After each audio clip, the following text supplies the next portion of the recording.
Well, if it wasn't for Patty, I wouldn't be here. Everything that we have wouldn't have been. After the transplant, the doctors told me I had a 10% chance to live 1 year. Soon be 56 years ago. Been able to do about anything I wanted to do all through the years. I didn't want to be a weakling. Have somebody having to take care of me. How are you? I'm all right, how are you? Good. This is an amazing patient. We've been friends our whole life. When I was a second-year medical student, he had end-stage kidney disease. It was time for a kidney transplant. His parents were quite upset, very nervous, very worried. But his sister, Patty, was a perfect match for him. When you love your brother, you're willing to do whatever you need to save him. Very few transplants ever done at that particular time. Even today, a living donor kidney, if a patient gets 20 or more years out of that kidney, that's excellent, excellent outcomes. So 56 years at the start of the kidney transplant program, that's really miraculous.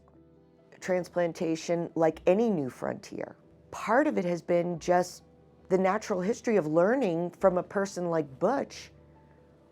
What does happen? They flew Butch to Colorado in May of '66. The doctors come in with that experimental drug and they didn't know whether it would cure or kill. He was one of the first patients to receive anti-lymphocyte serum.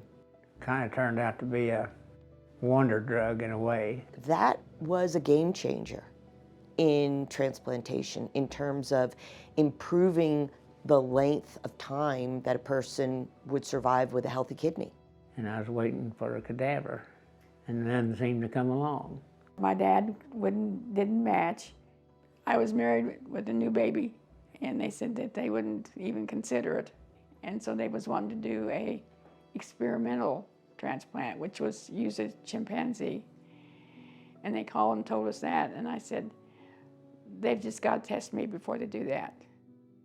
Mom and I left that evening and drove through the night and got to Denver at the hospital at sunrise the next morning. Patty's act of heroism to be a donor for her brother can't be overstated. It's extraordinary. And she really had very little information to go on. We had such a close match, it was closer than most twins. I thought it was great, let's just get it done, because I knew that he wasn't going to make it much longer.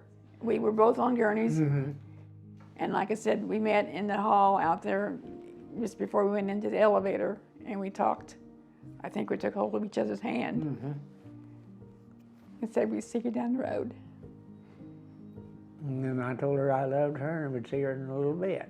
The thing I worried about more than anything was her going to be sick and hurting for a while.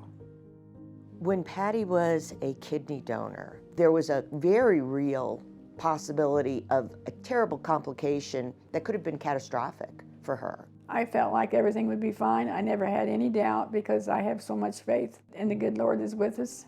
They cut me from the middle of my stomach to the middle of my back. They took a rib out to get the kidney out so it wasn't damaged. I was in the hospital about 10 days. Today, donors typically have their donor operation done minimally invasively. They said really you shouldn't have any more children. Nobody had any idea in a woman who was of childbearing age whether or not going on to have further children with one kidney would be an issue. So I had 3 more. The extraordinary thing about living donation is it's so transformational. Look at Patty's donation. It's affected 3 generations of lives, an entire family and network of community. Well, I'm kind of amazed still to be here. I never did think or worry about, well, am I going to make it tomorrow? I always say, yeah, I'll be here tomorrow and the next day. And that's always the attitude I had. And still kind of got.